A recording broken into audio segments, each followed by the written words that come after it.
Hi friends, எல்லோரும் எப்படி இருக்கீங்க? நான் ரொம்பவே நல்லா இருக்கேன். இன்றைக்கி ஒரு டாபிக் பற்றி சும்மா பேசலாமா? தனிமைன்னு வார்த்தையை கேட்டோன்னே இந்த சூழ்நிலையில் இருக்கவங்களுக்கு மட்டும்தான் அந்த தனிமையுடைய அர்த்தங்களும் வலிகளும் வேதனைகளும் சந்தோஷமாக இருந்தாலும் அவங்களுக்கு மட்டும்தான் அது புரியும். நிறைய பேருக்கு பிடிச்ச வார்த்தை, பல பேர் விரும்பாத வார்த்தை. ஏன் தெரியுமா?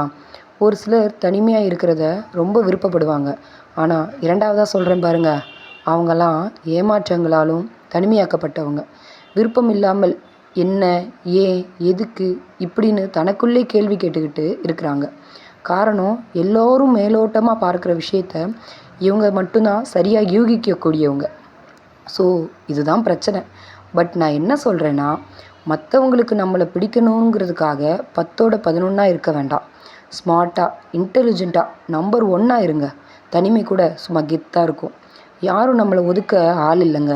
நம்ம மனசாட்சியோடு இருக்கிறோம்னு ஹாப்பியாக நிம்மதியாக பெருமூச்சு விடலாம். தனியாக நிற்கிறப்ப தான் எல்லார் பார்வையும் நம்ம மேலே தனித்துவமாக தெரியும். கூட்டமாக மந்தையாக இருந்தால் நாம் எங்கே இருக்கோம்னு நமக்கே ஒரு கட்டத்தில் தெரியாது. குதிரைகள் என்னதான் ரேஸில் ஓடினாலும் ஒரு பக்கம் அதோட இரையை பார்த்தா அந்த பக்கம்தான் அதோட கால்கள் ஓடும்.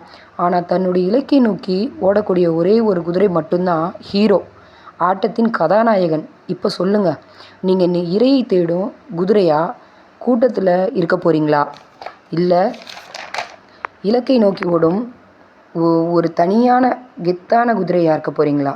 தனிமை தான் நம்மளை செதுக்கும். இது என்னுடைய அனுபவம். பாய் டியர்ஸ். என்னுடைய இந்த வீடியோஸ்லாம் உங்களுக்கு பிடிச்சிருந்துச்சுன்னா லைக், ஷேர் பண்ணி சப்ஸ்கிரைப் பண்ணுங்கள்.